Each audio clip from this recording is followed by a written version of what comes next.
Unspoiled Network podcast. This is Spoil Me, covering Red Rising, Book 2, Golden Sun, Chapters 12 through 15, Blood for Blood, Mad Dogs, The Sovereign, and Truth. In these chapters, well, I was not sure what Darrow was going to do once he decided he wasn't going to blow up that bomb he has strapped to him. And it turns out that he just decides that he's going to drop a different type of bomb.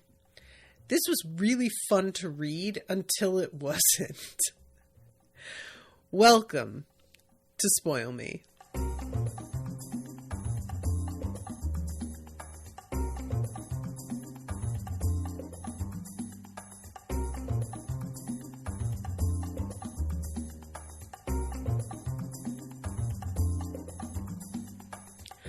Welcome to the show, everyone. I am Natasha. Thank you very much to, I believe this episode is Ashley for commissioning this episode.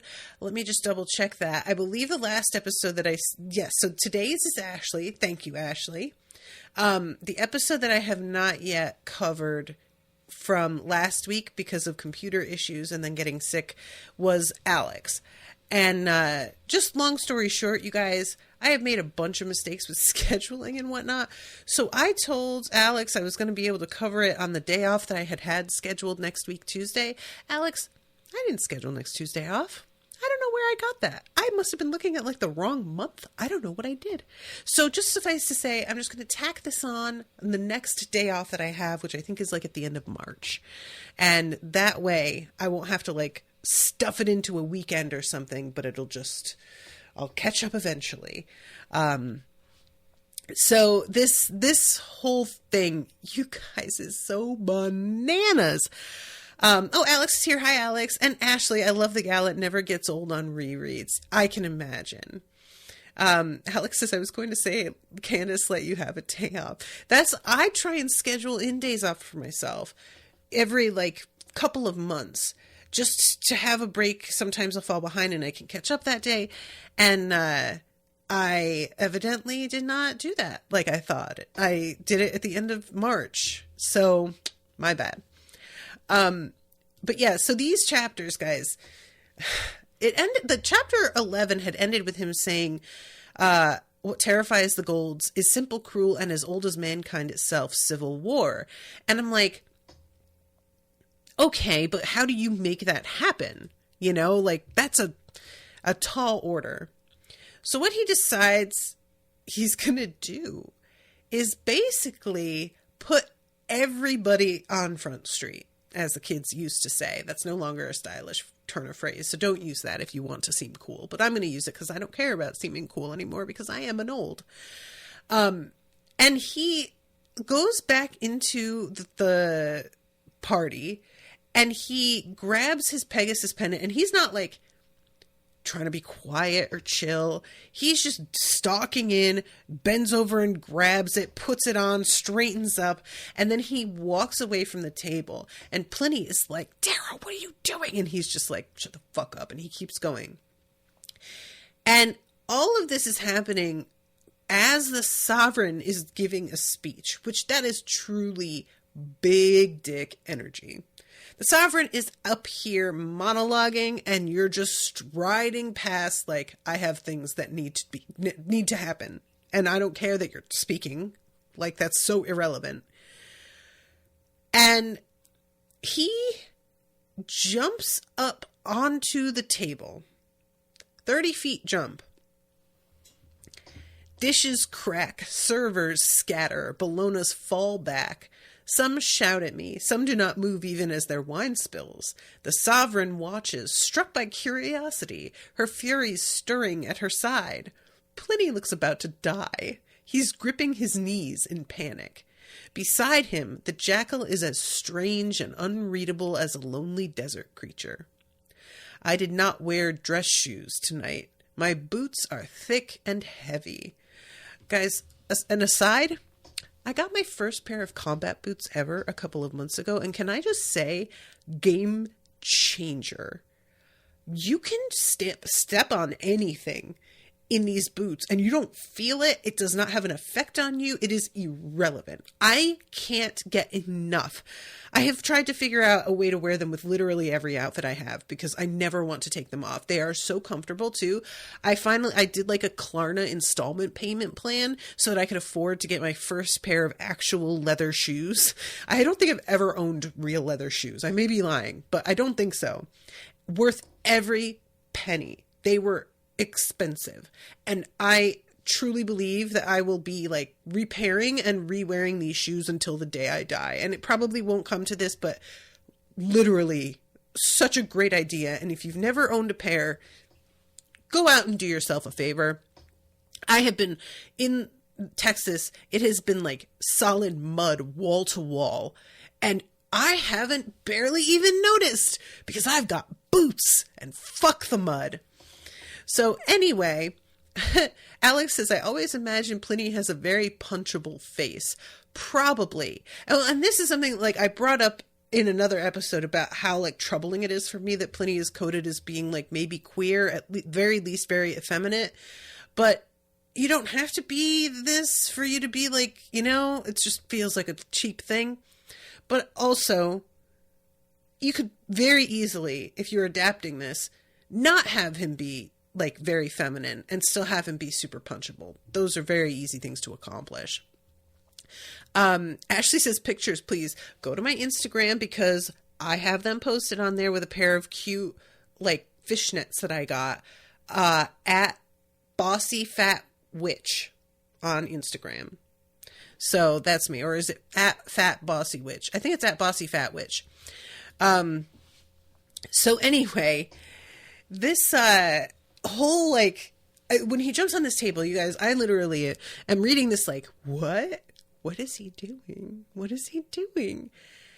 And he's just crushing shit purposely, knocking things over.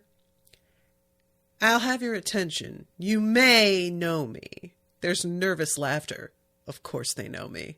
They know everyone of worth, though mine is more of rumor than substance. And I love this. Somebody yells, boys, sit down. And Tactus just goes, make him. No, that's what I surmised. Can I just say that next time I'm about to say that's what I thought, I'm going to say that's what I surmised, because that is hilarious. And he does a whole speech that basically comes down to these people are trying to steal the governorship away from my master. And also, I have been wronged by them twice. At the Institute and at the Academy by that one and this one and that one. I point out all those who beat me in the gardens. I see Cassius now near the head of the table just by his father and mother. Mustang sits beside him. Her face a mask. Disappointed? Upset? Bored? When she quirks an eyebrow at me, I meet her eyes, walk toward her, and set my foot on the edge of the wine decanter that sits in front of Cassius. All eyes focus there, like light falling into a black hole. All courts of golden law permit a man to defend his honor against any force that would desecrate it unjustly. From the old lands of Earth to the icy bowels of Pluto, the right of challenge exists for any man and any woman. And my name, gentle lords and ladies, is Darrow Au Andromedus. My honor has been pissed upon, and I demand satisfaction. I tip the wine over into Cassius' lap. He explodes up at me. So, this fucking dude is like, let me just secretly get trained in the razor and not say shit to anybody. What is the old saying? Not say boo to a goose, I think is the one. And keep that under my hat. I am so mad at this man. He really had, like, you guys know, I was like, I really wish that he had taken up the, offer with, I think that's who he mentioned, if I'm not mistaken. Like that, oh, he even tried to get me and he's like, oh, I didn't take it. And I was just like, why didn't, that feels like you really should have. And it turns out he's just like, wanted to keep it on the DL. Wow. So he jumps down, keeps circling Cassius. The sovereign is giving her blessing for this whole thing. Are there any contentions? Then today, res non verba, actions, not words. I speak with my master before stepping into the center of the circle that now forms as Browns cart away the tables from the snowy plain. Pliny hovers behind Augustus, as do Leto, Tactus, Victra, and the great praetors of Mars. And Augustus is like, are you doing this for love? And he's like, that's not what it is. The duty of the son is to the father's glory. And he's like, you're not my son. And he's like, no, because they killed him, didn't they? Yeah, they did. And they still have their son. So how about I just fucking set this straight? And Pliny, Julius was one thing, but Cassius, Augustus ignores him. I weep for your blessing. How long will you keep the sovereign's favor? A month? A year? 2? Soon she will replace you with the Bellona. Look how she favors Cassius. Look how she steals your child. Look how the other goes the way of a silver. Your heirs are depleted. Your time as archgovernor will end. Let it, for you are not a man fit to be archgovernor of Mars. You are a man fit to be king of it. His eyes flash. I bet they do. You guys, I'm going to do a little bit of spoilers for season 1 of The Gilded Age. Now, there is a moment that makes me laugh so much because it doesn't go the way that I thought it would go. But there is a woman attempting to convince this man that he should have an affair with her. And the reason being that he has a wife that is not being as supportive of him as she could be. And this woman wiggles her way into his bed and is like, I will devote my life to honoring your genius. I will become a temple.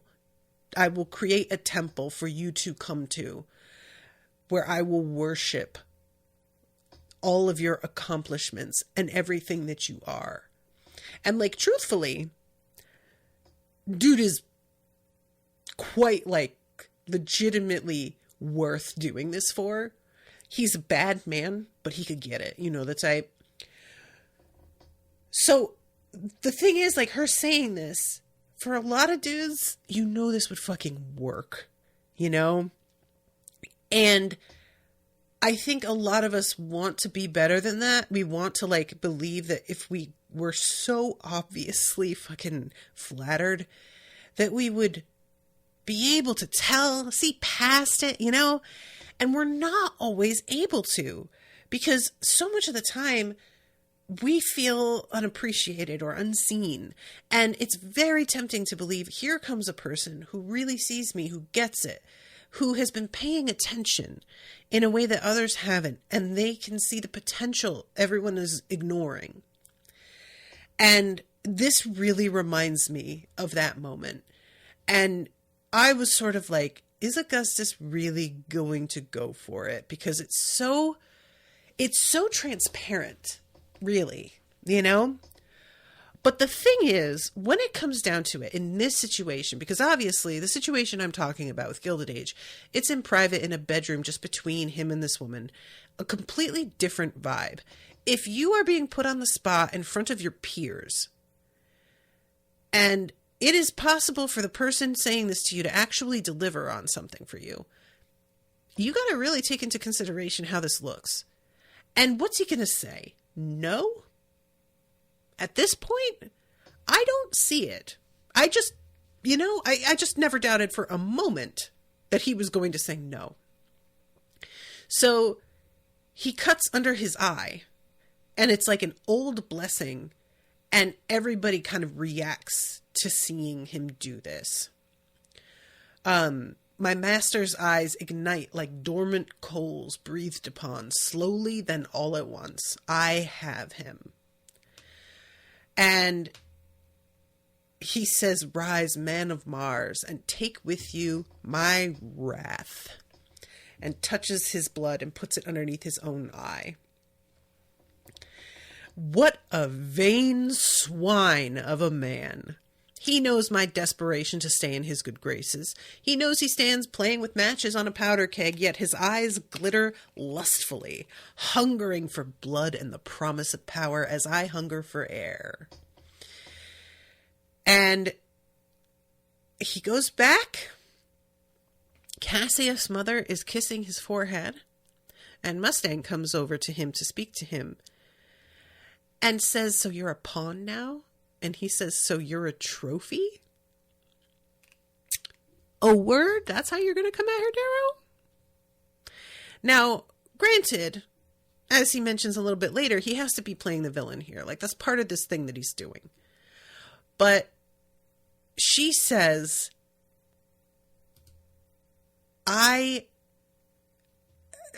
you just don't respect me enough to think that I have my own plan. And honestly, it is truly wild to me that it hasn't seemed to have occurred to Darrow. There's more to her being with Cassius than meets the eye. Like, you don't think that's a coincidence, do you, dude? You know? Come on. And even though Darrow, like, in this moment when she says that, what do you protect but yourself? You betray your family by being with him. I have no false answer that may parallel the truth. I must suffer being a villain in her eyes, yet I can't meet them. Cassius is a wicked man. Grow up, Darrow. She looks like she's going to say something deeper, but she just shakes her head and turning, says, he's going to kill you. I'll try to convince Octavia to end it early. I wish you hadn't come to this moon. And she walks away. Darrow, bruh, you really just don't think much of Mustang. Like, let's be real. Between this and the way he assumed that she was going to betray him, I mean, that's twice now that I feel like he just does not get it with her. And I'm starting to think, you don't deserve her, dude. Like, you just don't see the very thing that made him love her. He just fails to perceive so much of the time, what makes her special. I don't know.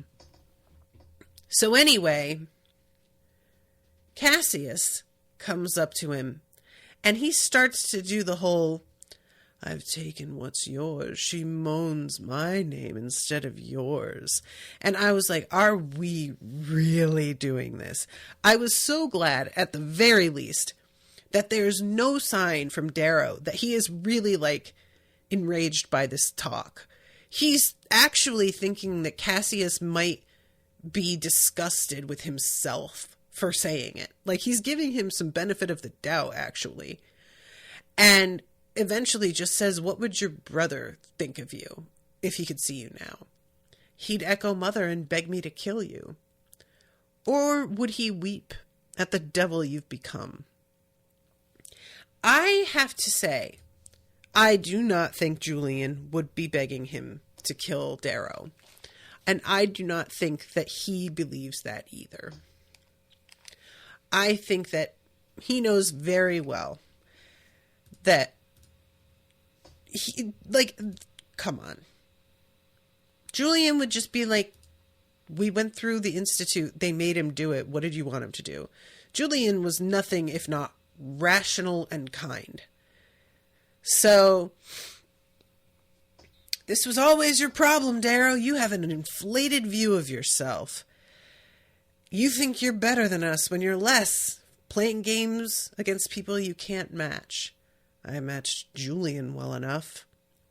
And Darrow didn't fall for fucking Cassius lines, but Cassius sure falls for his line here and immediately goes for him.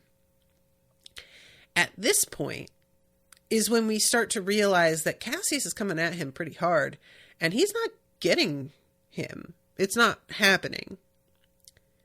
You've been practicing, but you're still a novice. And this is when he says, "That's the sound of dying alone, no one to care." And Darrow replies, "Arcos will care." What did you say? "Lorn au Arcos will care if his last student dies." I say, dropping the falsely ragged breath, straightening proudly. Cassius stares at me as if he's seen a ghost. You guys, I can never get enough of the trope of pretending to be more exhausted or injured than you actually are in a fight. I love this every time. Every time. I don't care how cheap it is. I don't care how predictable it is. I just love it so much. It's so fun to watch somebody who really thinks they know where they stand suddenly go, "Oh shit." Just so satisfying. And you know what sucks about all this is that I actually kind of like Cassius in a weird way, and I don't like this at all. But nevertheless, enough is enough with the Bolognas already. For Christ's sake, you know? So Cassius says he hasn't accepted students for 30 years. He made an exception. Liar. Oh? Did you think I came here to be killed? Did you think yourself entitled to my life? No, Cassius. I came here to cut you down before your parents. He stepped backwards, eyes dancing to his father, to Carnus. I cocked my head at him. Come now, brother. Don't you want to see how well I can really fight? He pauses, and I charge him like some night carnivore, shoulders hunched with primeval economy, quiet as the dark itself. All right, Darrow, you know what? Like, I'm on your side and everything, but chill out a little bit. Like, that's a tiny bit much. You know what I'm saying? I come with the economy. Like, what are you even saying here at this point? Get it. Get to the point. I get that you are very fast and tough. You don't need to be this poetic in it. It feels weird. Stop it.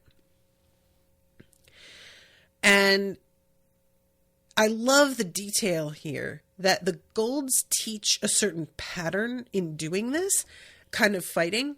And explicitly, Arcos has taught him how to do this same fighting with a different pattern to disrupt what they are expecting.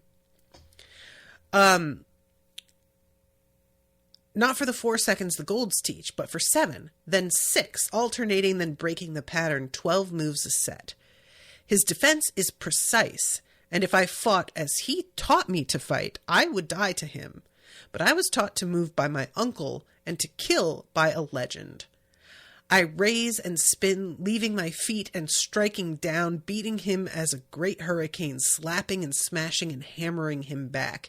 And when he attacks, I bow to the side until such time that I can break him, as Lorna Arcos trained me to do. Move in a circle, never retreat backward. No attack opens when a man allows himself to be pushed backward.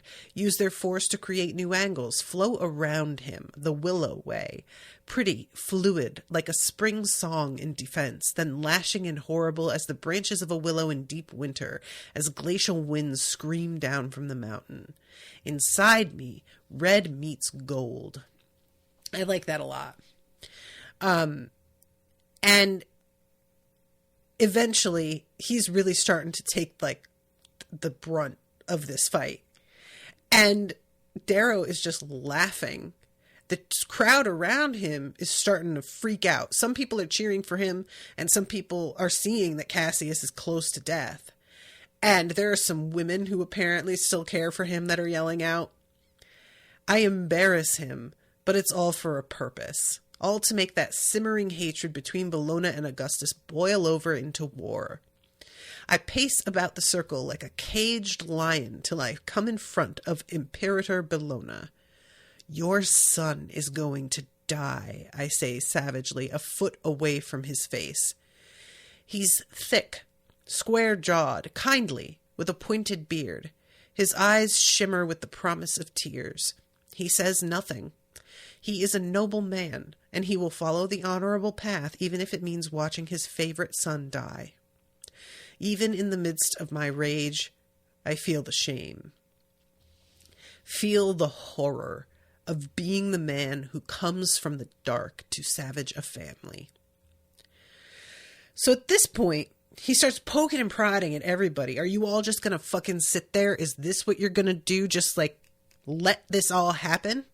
And Cassius is still trying. And finally, Cagney, because Lady Bologna keeps being like, somebody do something, kill him. Cagney comes forward. And Imperator Bologna jerks her back with a stern hand. She glares darkly at Augustus, then peers around the assembly. No Bologna shall interfere on my honor. Yet his wife does not agree. And she looks at the sovereign, and the sovereign puts a halt to the fight. And Darrow is like, no way. She did not. Because this is a very bad move. He basically insinuated that the Bolognas were working with the sovereign to undermine Augustus, and they had her favor already. And now she's stopping this fight that everybody has witnessed was like sanctioned. And it's just supporting his argument about collusion here. It's making her look bad. And even like the rest of the audience, Augustus speaks out and is just like, we're not supposed to do it this way. And she's fair in being like, oh, really? You're suddenly so worried about the rules? And I was like, that's fair. That's a good point. But then somebody else chimes in with, actually, we're on his side. Like, you know, of course you're not supposed to fuck with this. This reeks of perfidy and favoritism. I find myself offended. Offended! Careful, Cavax, Octavia says icily. Some things cannot be unsaid. Why else would he say them? Doxo asks. I believe he would counsel you now, my sovereign. Even your words cannot change law. And she says, my word is law. And that's what Darrow really feels like, oh, okay, she's really fucked up now. Her saying this is flexing in a way that golds don't do. You can be in charge, but the point of being in charge is earning it and declaring that you just are and that nobody can gainsay you is inviting people to take you down. It's just, it's declarative in a way that is challenging and absolute.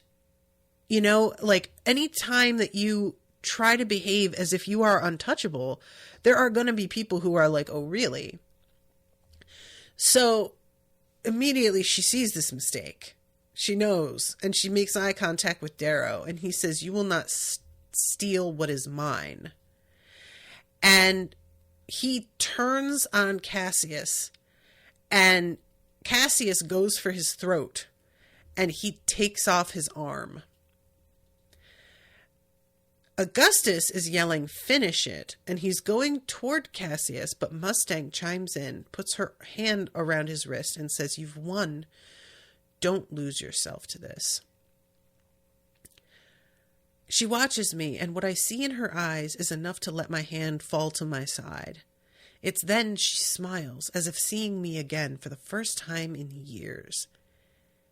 There you are. I love this moment, and I'm also saddened because I totally get what she sees in Darrow. Because the thing is, Darrow is, if he were who she thinks he is, he would be somebody attempting to preserve peace and make things work, and he would function in an entirely different way. And she can see that part of him. It's there, you know, like she understands. And that's the way that he worked at the academy. Or the institute, I guess. And it must be so frustrating because she knows it's there and she can't understand why he seems to be acting out of character. And the reason why is because he has a mission she doesn't understand or know about. His goal is to sow dissension. And she doesn't get that because when he was at the institute, he was attempting to sow unity. He was attempting to get everybody together and fighting the same fight. And so she knows he's capable of that and understands the importance of it. And she cannot understand why, now that they're out of there, he isn't maintaining that priority. And it's just really heartbreaking in a way to know that she is ultimately right about him, but will likely never get to see that side of him because he can't let her. You know, that's just flies in the face of what he's here for. And that sucks. That's so sad. And at this point, Cassius' mother is yelling, kill him now. And he turns around and he sees that everybody is beginning to lose their fucking minds. Even though Cassius' father is saying no, it doesn't matter. It's a wrap. And it's a free-for-all, basically. It's really fun, this free-for-all, though. Because this is everybody who has ever had, like, the desire to go after him, all coming at him at once. And everybody who wasn't sure where their loyalties lie, they're all, like, throwing in between him and them. And Tactus for himself, like, he is just such a back-and-forth dude. And he actually goes down for Darrow this time. And I'm just like, Tactus, oh! Tactus is really giving Malfoy a little bit in that he's like, you know, it just feels like he's kind of wanting to be better, but just doesn't really know how. He takes a blade through the shoulder, defending me again. I spin to my friend's aid and hack the arm off the Bologna man as he pulls his blade out of Tactus. I jerk my friend toward me.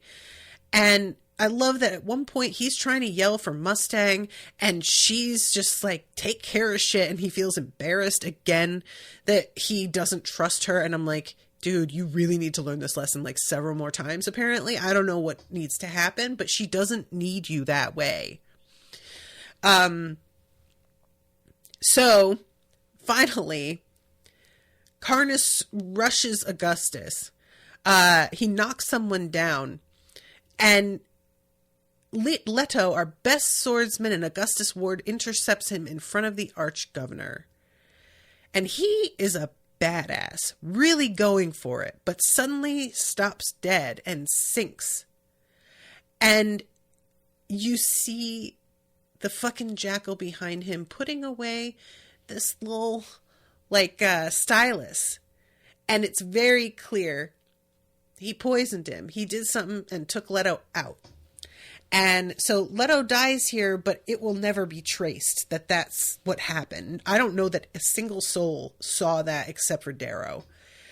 And it's a bummer because Leto seemed like a pretty decent dude.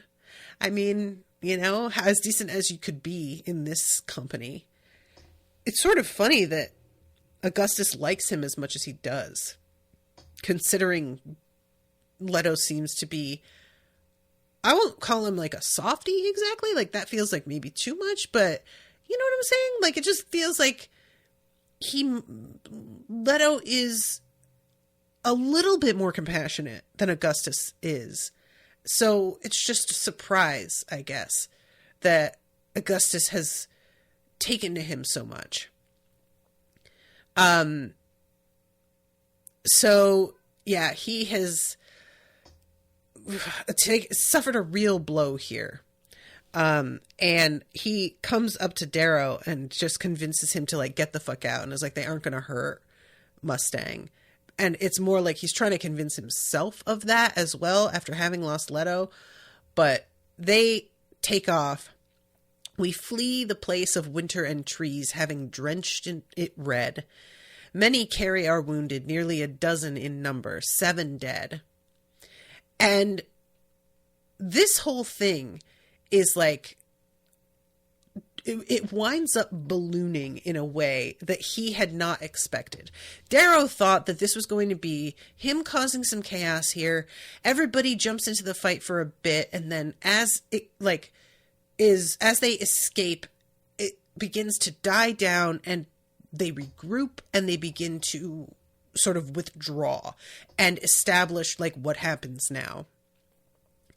Instead, what is going on is that other families that have feuds that have been ongoing have decided, oh, all right, this is what we're doing. I guess that's what's happening tonight. We're going to settle some shit that has been like too long unaddressed. An eerie feeling, a notion that devils roam the grounds instead of men. Who knows what anyone will do now that the rules are gone? And they see some people who take down this whole family, and then they start like jumping around in this weird way. And it takes a moment before they realize that these people are like stomping on the children. There are like kids on the ground.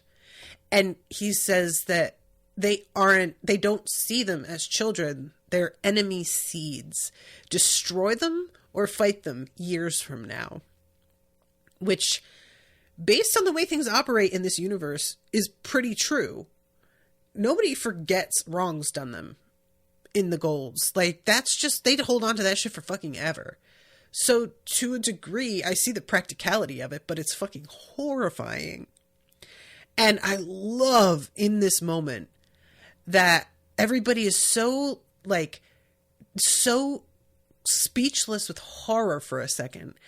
And eventually, the jackal says, monsters. And it sends chills up his spine because his acting is so damn good. He couldn't give a piss. I love that. But yeah, this is truly awful. So, at this point, they're trying to get to their ship so that they can get the fuck out of this, right? And they finally reach, there's an orange that's like in charge of this stuff. And this person is so like freaked out because they have never been addressed by Golds. They've never had to speak to them. Oh my God, I forgot about the fact that Tactus, a gang of 3 from House Falth, try to ambush Tactus as he returns to the main body. He wheels on them and with little help lays all but Lilith low. She scampers off as he kills Scipio and stomps on the dead man. Baby killers, he spits over and over till Victra pulls him away. That felt a little like something personal. I don't know. You know, like, not that you have to take it personally that somebody killed a baby. Like, that's just an objectively horrible thing. But there was something about that I was sort of like, is that all that is? I don't know. So the orange tells them that the ships were required to return home 2 hours ago. And this, plus the fact that Obsidians were not allowed in, clearly points to the fact that the Sovereign was planning something big, and she was trying to keep everybody from being able to escape or defend themselves. And I really, really wish that we got like an alternate version so we could see what that was going to look like, just out of curiosity. Like, we know what her intent was, but how was she going to pull it? How was she going to do it, you know? So at this point, there are all of these people falling out of the sky who are, I mean, not falling like, you know, jumping and to die. They are people who are falling with their, I think, grav boots or something, and they're managing to land like superheroes. They block our way to the Citadel, Obsidian Praetorians and Gold Knight captains. Thump, thump, thump. Thump, thump, thump. Thump, thump, thump, till there are 99. Thump. Their golden commander lands last on a knee. He rises, tall helmet and a laughing wolf skull. And it's fucking Fitchner. And this is a long conversation that I'm not going to do, like, go through the whole thing, but it's pretty much to the point. We have, like, how did you get here? And the arch-governor clearly does not think much of Fitchner and is like, you definitely didn't, like, beat other qualified applicants, so how'd you do it? And he's like, well, I just basically hitched my star to fucking Darrow's while he was on his way up. And talks about how he's getting laid way more than he ever has by Golds because of this helmet. And he's like, will you join your loyalty to us? Augustus is saying that to Fitchner. Will you join your loyalty to us, or will you give us up? My loyalties are to the compact and to myself, as yours are to yourself, not to a rock, not to false kin. So do not waste your breath. You forget yourself. I forget much. Where I put my pants, who I kiss, who I kill, but forget myself? Never. And I've certainly not forgotten my dogs. And he tells him that he has killed his obsidians. I hope they weren't expensive. Boyo. We get the best moment. Who do you think you are? I'm a man with a stun fist. And he knocks him out with this fucking thing. And then he says, who can I reason with? And the jackal steps forward. And he says, I'm heir to this house. Pass! You're creepy. He shoots the jackal in the chest with the stun fist. Oh my god, you guys, that fucking slayed me. I fell out. Pass! Oh, that is so fucking funny. God. So at this point, he's like, all right, Darrow, come with me. And Victra's like, yeah, no, we are not doing that.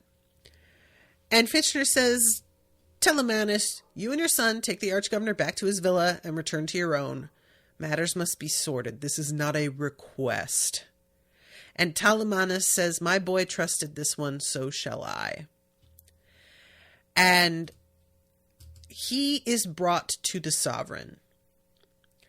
And we start off the chapter 14 with her telling a story about people presiding over a farm, and eventually a cock saying to a hen, darling, what would really happen if you stopped laying eggs for them?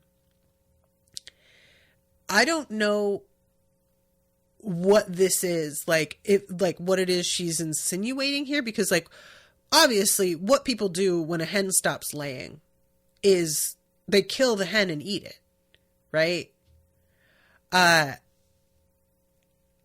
I don't know if it's supposed to be like, oh, he thought he could really come up with something like to show defiance because he didn't realize they will literally eat you. Or if there's like another part to this story that she doesn't get to.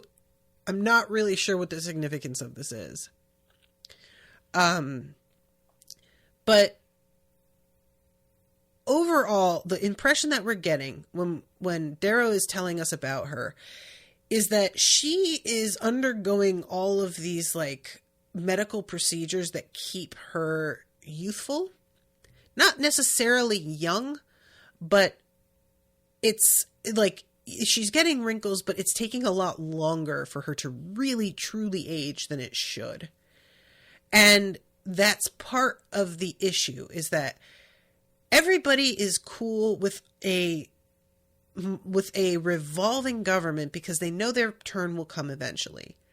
But if you are never willing to relinquish power, they know there's no sense in waiting. There's no rules that they can trust in that you will follow. And so there's at a point now where people are starting to realize, like, she's just intending to stay in charge. And now what? And she beheaded her own father to become the queen, the sovereign. So she is certainly ruthless, did not like her father. we don't ever really hear exactly what he was like, but based on the way that she talks about him, I have to assume he was kind of a monster. And they talk over the meaning behind what Darrow did and the choices he made and how he sort of cornered her. And she's asking, like, what did you want out of that duel? And she insinuates, as Augustus did, you just did it because of Mustang. And he's like, I'm not petty. No. And if I tried to, like, take her that way, that would just shoot any chance I had. Like, that would be it. And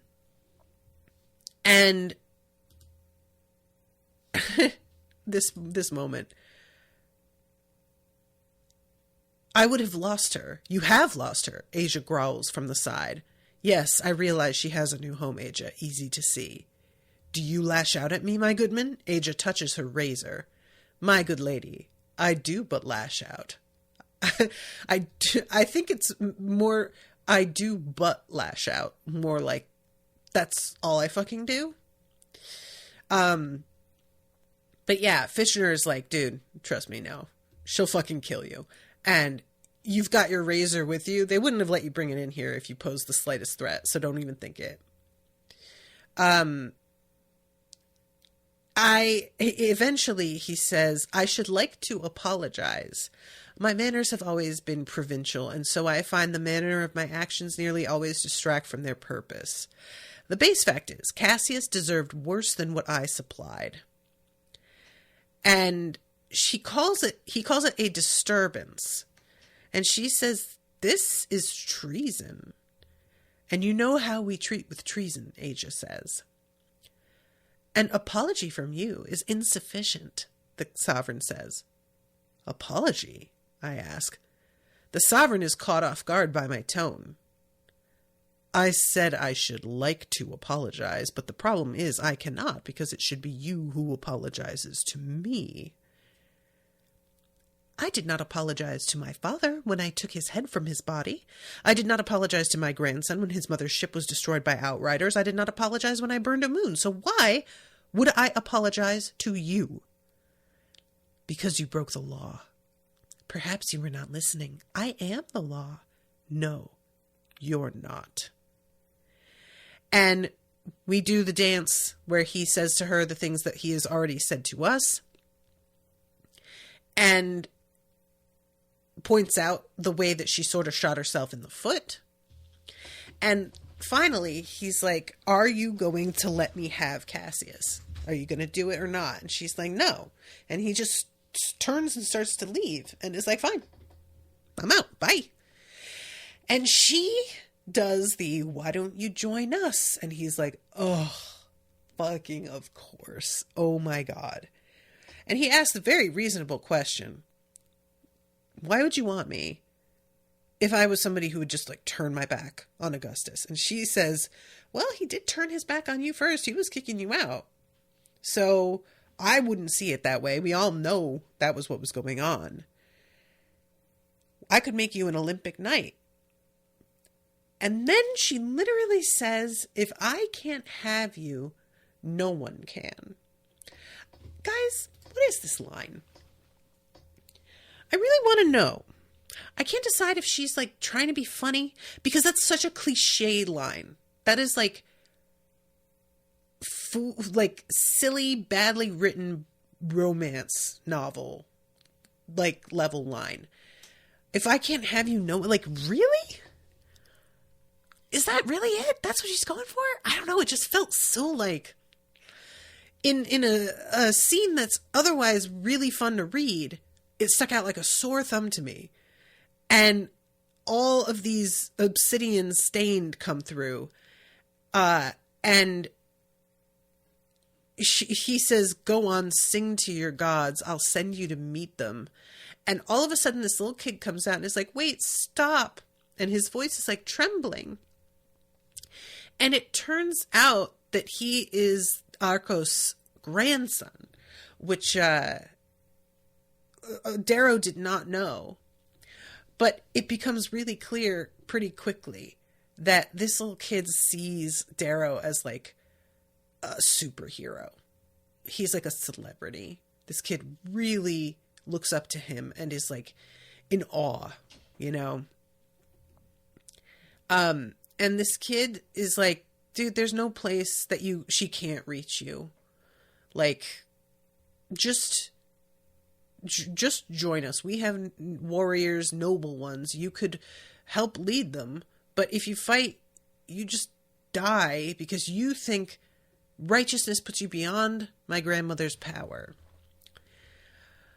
So Darrow's like, all right, you know what? I'm going to go along with this. And the Sovereign says, Lysander, get the box. And she tells Darrow, we're going to play a little game. And be honest with each other.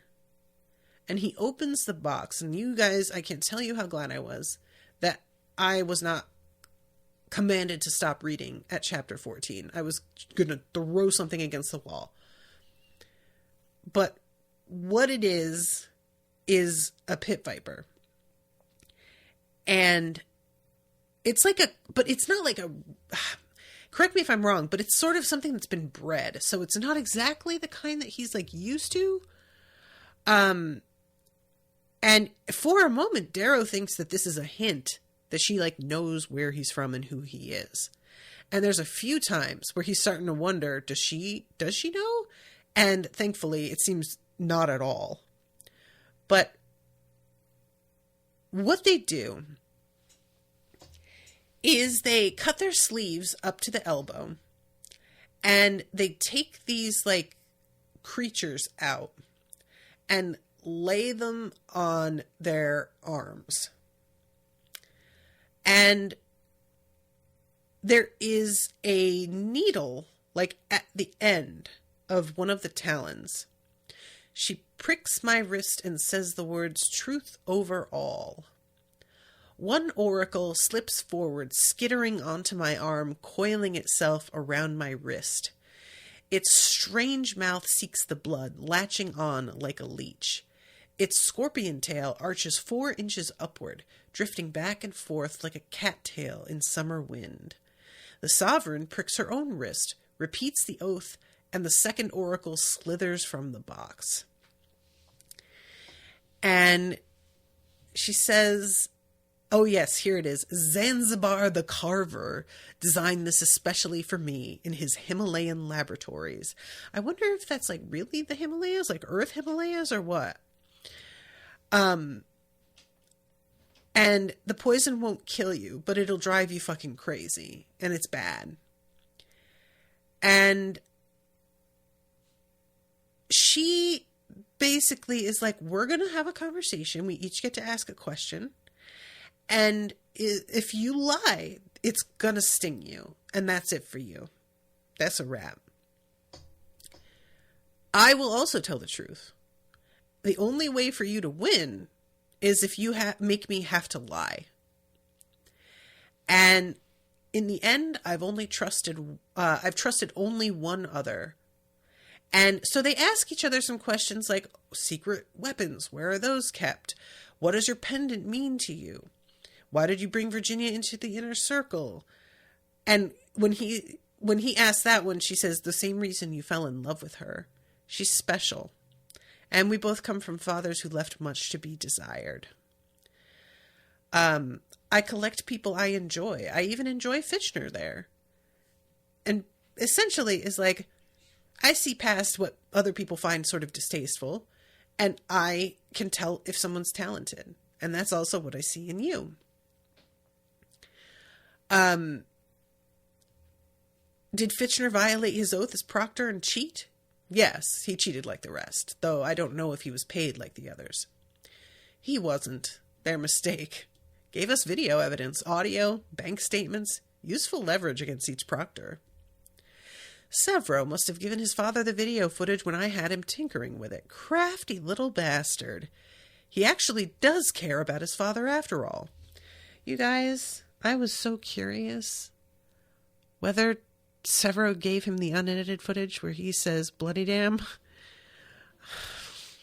I'm just sort of still caught up on that, just preoccupied. That's all I'm saying.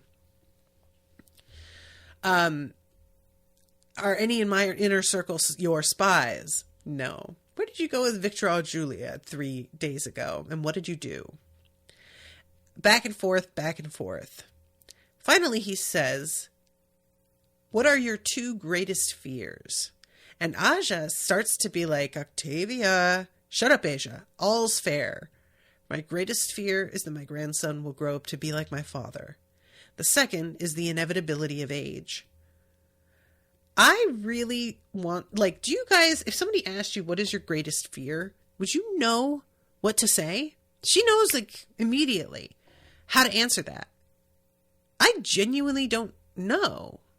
I feel like this is the sort of thing where I would get stung just because I'm indecisive.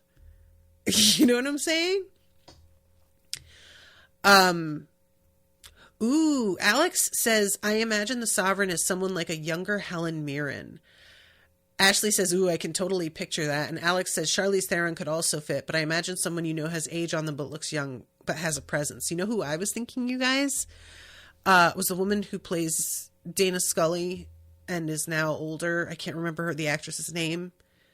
But she's on Sex Education as the mom of the main character. And she has a real sort of vibe, you know what I'm saying? And is very beautiful, but also has sort of a coldness to her. Alex says Gillian Andrews. That's the one. Yes. I could see her here very easily. So let's see. Why did you sing the Red Ballad to Virginia at the Institute? This one got me a little worried. But he has an answer because she forgot the words, and I think it the saddest song ever sung. That was such a good answer. It was a complete and correct answer. But you guys, I got real worried for a second. And she says, how did you know about the song? I heard it as a boy. And she says, where? And he says, it's not your turn. I loved that so much. I got real scared. I really did. And then finally, who is Aries? My heart thunders. I don't know. Who do you think Aries is? Your master. And his heart rate goes up. He has to really take a moment to calm himself because the Sovereign is like, your heart gives you away. She asks, is Augustus Aries? No, he's not Aries. You guys, I didn't even think for a moment when she says, your master, that she just meant your boss. It felt so clear to me that she was saying Augustus specifically. So when I realized what he thought she was asking, I was like, oh, okay. Because his heart rate going up, I was like, why? You know that Augustus isn't Aries. What are you reacting like this for? And then, when she asks and he is relieved, I was like, oh, you took that in a very different way than I did. So this is when Mustang comes in and she says that there are 73 dead, 2 Earthborn families erased, neither of which had anything to do with Bologna or Augustus, over 200 wounded. I grounded all the ships as you asked. Praetorian Command has initiated a no-fly zone in orbit. All family-owned capital ships have had their warrants revoked and are being pushed beyond the Rubicon beacons till we give further notice. And Cassius still lives. He's with the Yellows. Citadel carvers are preparing plans for replacing the arm. This is when Mustang says, don't try to solve Darrow. He's a puzzle with missing pieces. And this, is an interesting little bit here because for his part, Darrow is a little saddened by those words. He tries to play it off, but it actually is a bit hurtful because she can just tell, man. She knows him well enough and connects with him enough to be able to see he's hiding shit. And the sovereign is like, well, should we keep him? And of course, her first response is like, well, what will the Bolognas think? And the sovereign's like, I made Cassius a fucking Olympic knight. So how about we worry about how he lost in this fight and he studies his razor so this shit doesn't go down again. So one last question. I've been saving it for the end. Do ask, boy. We have no secrets here, but it must be the last. Tonight at the gala, during the 6th course of the meal, did you plan to allow the Bologna to assassinate Archgovernor Augustus and all those who sat at his table? Asia freezes. Mustang slowly turns to look at the sovereign, whose face shows no hints of dishonesty. The woman breathes easily and with a soft smile lies through her teeth. No, she says, I did not. The oracle's barbed tail strikes at her flesh. Now, my friends, I hope you'll forgive me. I'm reading the first sentence of the next chapter. No, first 3 sentences, because I have to know immediately. Fitchner's razor buzzes and he chops away the tail faster than a bee beats its wings. Damn it! I was really hoping that Darrow had fucking killed her. I knew it wasn't likely. I knew it wouldn't be that easy. Even if it did sting her, I was prepared to be like, okay, but they've got like an antidote or something for her, like for the eventuality, you know. Ah! I only read that one sentence. I didn't even read all 3. That was all I needed. But you guys, I cannot believe that he found something that she was willing to lie about. Why was she even going to lie? Did she think she could fool the Oracle? Why bother? Just say that, yes, that's what I was going to do. Like, I don't understand why. Is it just because Mustang is there? And she doesn't want to lose Mustang? I don't know. I don't know why she would. It is a very satisfying moment, though. Oh my God. You guys, this whole thing, I love the, like, you know, tell the truth sort of game like this. And it's really fascinating too. He asks like where some secret places are, and he thinks to himself that she's answering him so quickly and honestly because she never loses. So she's not worried about this information ever leaving the room. And I am thinking like, you know, if I was working with a normal person's brain, I would be like, well, it's too bad that even if you do leave the room, you won't remember all of the things that she says, because she gives like coordinates, which that's a lot of numbers to remember. But we're dealing with like a Gold's brain. So I'm thinking he could potentially remember that shit. And that could be a big deal. Like, So anyway, all right, I'm going to wrap this. But you guys, these are such good chapters. This is so much fun. And like I said, I'm going to be making up for the missed episodes at the end of this like run of, I have a day off at the end of March. So that's when I will be doing that. But we are still on track and I'm really excited. I don't know, Alex and Ashley, if you have made a spreadsheet for like beyond this point for when I'm reading, like what chapter numbers, or if what you booked on the calendar is now correct. Because I think maybe you just had to do like a different breakdown up until the point where I like caught up with where you were currently at in booking, if that makes sense. But just let me know if there's another like chart that I have to download for what chapters I have to cover. Otherwise, I'll just go with whatever it was that you put in the calendar when you booked the episode.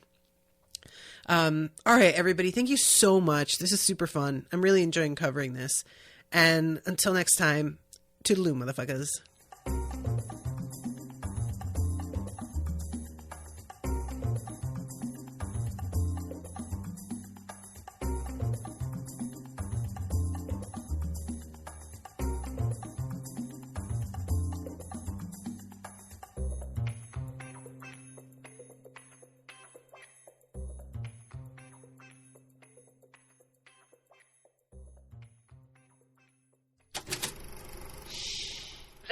an Unspoiled Network podcast.